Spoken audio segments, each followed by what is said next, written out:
Orang yang bersolawat dapat rahmat dari Allah. Orang yang bersolawat kelak tempatnya paling dekat dengan Rasulullah nanti di hari kiamat. Orang yang banyak bersolawat akan mendapatkan syafaat daripada Rasulullah Sallallahu Alaihi Wasallam. Orang yang memperbanyak solawat, hajat-hajatnya dikabulkan. Kalau kesusahan, diberikan jalan keluar sama Allah. Berkatnya solawat. Berkatnya solawat itu macam-macam. Yuqdhal hawaij, dia punya hajat yang banyak. Kalau dia perbanyak solawat kepada Rasulullah, hajat-hajatnya dikabulkan oleh Allah Subhanahu Wa Taala. Sehingga dalam hadisnya banyak Nabi mengucap aktsiru, perbanyaklah solawat. Yang paling dekat dengan kau kelak di hari kiamat adalah yang paling banyak bersolawat saat di dunia. Para ulama menjelaskan al-iktsar, memperbanyak solawat itu paling sedikit dari kategori perbanyaklah solawat. Minimal kau baca 300 kali solawat dalam sehari semalam, jangan kurang, supaya bisa masuk dalam kategori orang yang memperbanyak solawat kepada Rasulullah Sallallahu Alaihi Wasallam.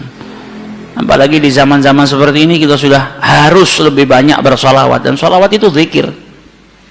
Al-Imam Abdullah bin Abi Haddad mengatakan Allah itu tahu manusia itu gampang bosenan, makanya Allah Subhanahu Wa Taala memberikan ketaatan itu macam-macam bentuknya.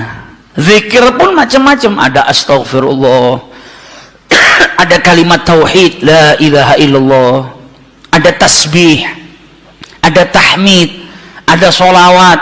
Karena manusia itu punya tabiah bosen, malal.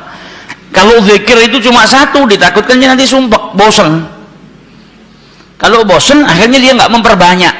Tapi ketika ada banyak macam ketaatan, engkau bisa taat dengan sholat, engkau bisa taat dengan berzikir, engkau bisa taat dengan Allah Subhanahu Wa Taala dengan bersedekah. Macam-macam taat, macam-macam zikir ini menjadikan supaya kita tidak putus untuk ingat kepada Allah Subhanahu Wa Taala. Jangan sampai bosen. Pada dasarnya manusia itu cepat bosan, tapi bukan berarti terus saya bosan dengan istighfar, saya tak ganti ini. Jangan gantinya kita karena bosan, tapi diselang-seling supaya kebosanan tadi tidak timbul. Nah, salah satu yang harus kita perbanyak nanti di bulan Rabiul Awal, bahkan di hari-hari lainnya kalau bisa, yaitu sholawat kepada Rasulullah Sallallahu Alaihi Wasallam. Khususnya di zaman fitnah seperti ini, kita butuh banyak sholawat supaya dapat rahmat dari Allah Subhanahu Wa Taala, supaya kita diberi keselamatan oleh Allah Subhanahu Wa Taala, dan manfaatnya sholawat banyak sekali. Sehingga diceritakan dulu ada satu orang punya utang 500 dinar. Dia punya utang banyak sama orang, kemudian datang waktunya semua pada nagih, maka dia kebingungan, nggak punya uang. Akhirnya dia pergi ke salah seorang saudagar, dia pinjam uang 500 dinar. Diberikan sama saudagar tadi. Sebelum diberikan ditanya, kapan mau kau kembalikan uang ini? Maka dia berkata, insya Allah di tanggal sekian saya kembalikan. Uang itu diambil, dia bayarkan hutangnya satu persatu. Selesai dibayarkan, tidak tersisa uangnya. Gak ada sisa modal untuk dia putarkan supaya bisa membayar hutangnya yang 500 dinar ini. Karena apa? Memang dia pinjam sesuai dengan kadar hutangnya.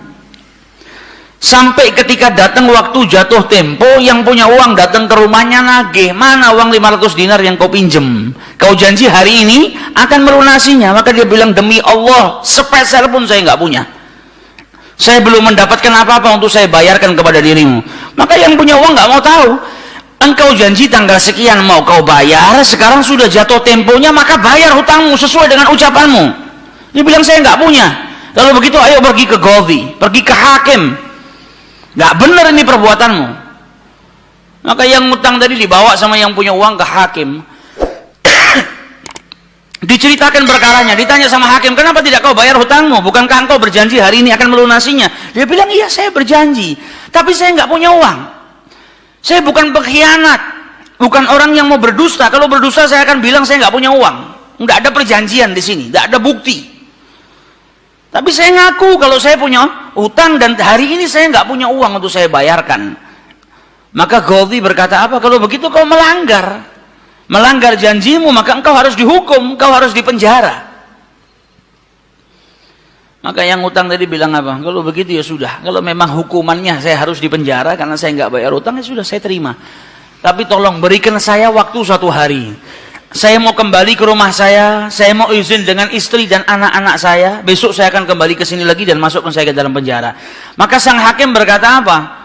Bagaimana mungkin saya bisa percaya dengan dirimu? Siapa yang menjamin dirimu? Kalau ada yang menjamin kau bakal kembali ke sini, maka saya lepaskan. Dia bilang, ya Ghadhi, kalau saya niat lari, sudah dari kemarin-kemarin saya lari. Kalau saya niat lari, saya nggak datang ke sini, maka percayalah saya akan kembali di esok hari. Maka kata Ghadhi, jaminannya apa? Akhirnya lelaki tadi bilang apa? Jaminannya yang menjamin saya adalah Rasulullah Shallallahu Alaihi Wasallam. Maka sang hakim bingung. Maksudmu yang menjamin Rasulullah ini bagaimana? Dibilang, ya hakim, kalau saya besok nggak kembali ke tempat ini, saya bersedia ditolak menjadi umatnya Nabi besar Muhammad Shallallahu Alaihi Wasallam. Ini tidak main-main sumpahnya. Dan ini bukan sembarang orang, memang orang yang soleh. Dia bilang, berikan saya waktu sebentar, saya kembali kepada keluarga saya pamit dengan istri saya, besok saya kembali. Saya bersumpah dan saya siap dikeluarkan dari umatnya Rasulullah, nggak dianggap sama Rasulullah kalau sampai saya berdusta. Maka si hakim tadi mendengar sumpahnya seperti ini, akhirnya dipercaya. Kalau begitu kembalilah. Maka dia kembali ke rumah, dia ceritakan kepada istrinya, dia minta izin sama istrinya, suamimu ini mungkin besok di penjara karena nggak bisa bayar utang. Kata istrinya, kalau kau dihukum penjara, terus apa yang bisa membuatmu keluar sekarang ini? Kok tidak langsung di penjara, kok bisa kembali ke rumah? Kata suaminya, karena saya mendapatkan jaminan. Dari siapa? Dari Rasulullah. Dia ceritakan, saya bersumpah kalau saya nggak kembali di esok hari, saya rela tidak dianggap sebagai umatnya Rasulullah SAW. Maka istrinya berkata, selagi engkau ini mendapat jaminan dari Rasulullah, atau engkau menjaminkan Rasulullah SAW, maka ayo kita perbanyak sholawat, semoga Nabi besar Muhammad SAW benar-benar menjamin dirimu. Karena sholawat itu manfaatnya besar. Sholawat ini berkahnya luar biasa. Maka si suami sama si istri kemudian diperbanyak sholawat, membaca sholawat yang sangat banyak sampai mereka akhirnya tertidur. Yang laki yang punya utang tadi ketika tidur mimpi berjumpa dengan Rasulullah Sallallahu Alaihi Wasallam, dan Nabi dalam hadisnya telah bersabda, man ra'ani fakat ra'ani haqqa. Siapa yang mimpi berjumpa dengan diriku, maka sesungguhnya itu aku. Karena syaitan gak bisa menyerupai Nabi besar Muhammad SAW. Dan orang yang dalam hatinya ada mahabbah, orang yang rindu, orang yang membersihkan dirinya, orang yang memang benar-benar ingin berjumpa dengan Rasul SAW, akan diperjumpakan oleh Allah Subhanahu Wa Taala dalam mimpinya, ataupun dalam keadaan yaqdzatan. Karena Nabi pun menjelaskan ada orang-orang yang bisa melihat Rasulullah SAW dalam keadaan sadar. Sebagaimana dulu diriwayatkan ada seorang santri kepingin ketemu sama Rasulullah, pingin mimpi.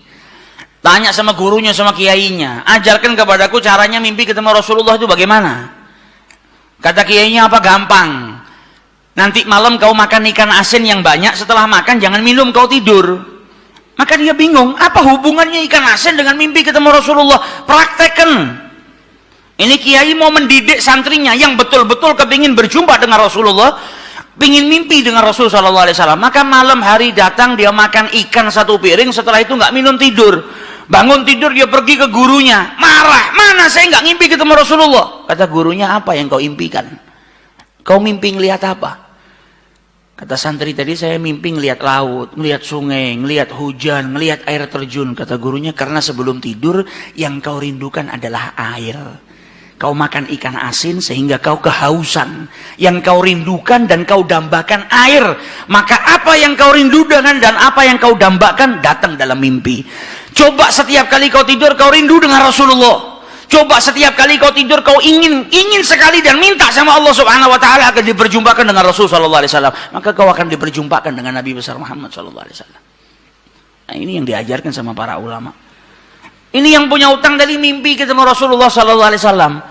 Dalam mimpinya apa kata Rasulullah? Kau jangan takut, jangan gelisah. Orang yang mahabbah, baca sholawatnya bukan sekedar baca, tapi baca dari lubuk hatinya, baca dengan penuh kecintaan.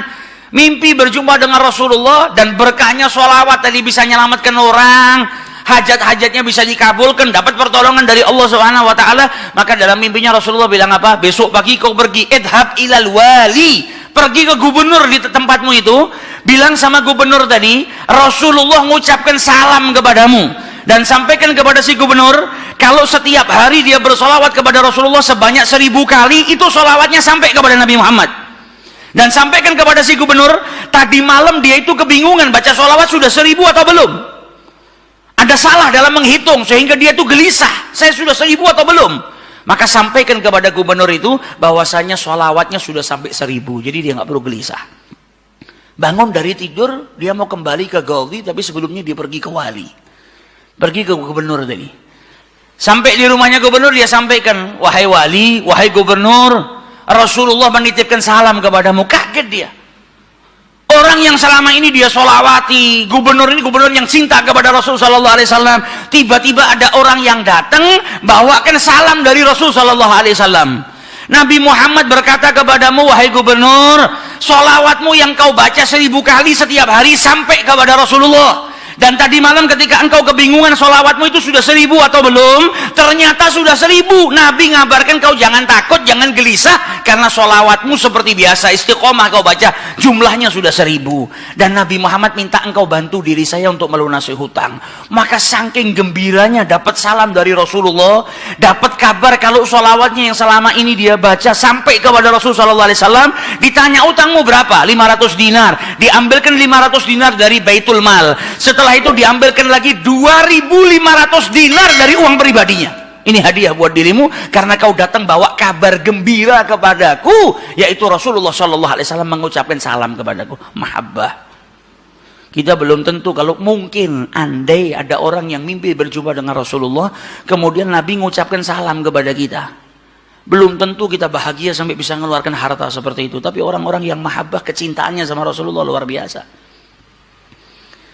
Maka dia pulang dari rumahnya si gubernur tadi bawa uang 3.000 dinar. Utangnya cuma 500 dinar.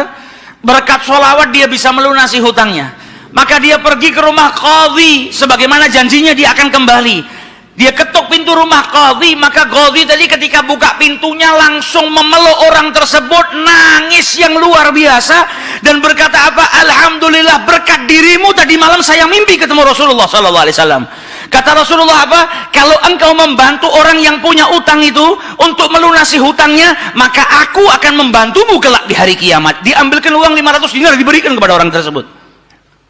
Sampai Ghazinya pun diimpiin sama Rasulullah Sallallahu Alaihi Wasallam. Keluar dari rumahnya Ghazi bawa uang berapa? 3.500 dinar.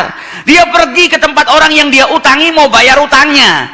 Ketika sampai di rumah orang tersebut, orang yang dia utangi tadi sudah berada di depan rumah nunggu kedatangannya. Ketika ini yang punya utang datang, langsung dipeluk, dicium, sambil menangis mengucapkan terima kasih, berkat dirimu tadi malam saya mimpi ketemu Rasulullah. Kata Rasulullah, kalau kau bebaskan utangnya fulan, kelak kau akan aku bantu, aku berikan syafaat kepadamu di hari kiamat. Utangmu jangan dibayar, dan ini ada hadiah untukmu 500 dinar. Berangkat dari rumah punya utang 500 dinar. Berkat mimpi berjumpa dengan Rasulullah, utangnya terlunaskan dan ada tambahan 4.000 dinar. Berkat apa? Berkat sholawat yang dibaca kepada Rasulullah Sallallahu Alaihi Wasallam. Jadi kita kalau baca sholawat ini bukan hanya berkahnya nanti di akhirat, bukan hanya nanti kita dapat syafaatnya Nabi, bukan hanya nanti kita dapat tempat yang dekat dengan Rasul Sallallahu Alaihi Wasallam. Bahkan di dunia kalau kita ada situasi yang tidak menyenangkan, ada masalah, ada apapun, semuanya bisa hilang berkah daripada sholawatnya yang kita baca kepada Rasulullah Sallallahu Alaihi Wasallam. Karena satu sholawat dibalas dengan 10 rahmat. Satu rahmatnya Allah, kita punya masalah sebesar apapun bisa hilang kalau kita mendapatkan satu rahmat dari Allah Subhanahu Wa Taala. Sedangkan orang yang bersalawat kepada Rasulullah Sallallahu Alaihi Wasallam, maka dia mendapatkan 10 rahmat daripada Allah Subhanahu Wa Taala. Maka dari itu datang bulan Rabiul Awal, ayo kita perbanyak sholawat kepada Rasulullah Sallallahu Alaihi Wasallam. Kita niatkan supaya berkahnya itu bukan hanya buat diri kita, tapi buat seluruh umat Islam, khususnya saudara-saudara kita yang saat ini di negara kita dipecah belah. Setiap hari kita dengar isu, dengar sesuatu yang semakin menjadikan umat Islam itu terpecah belah.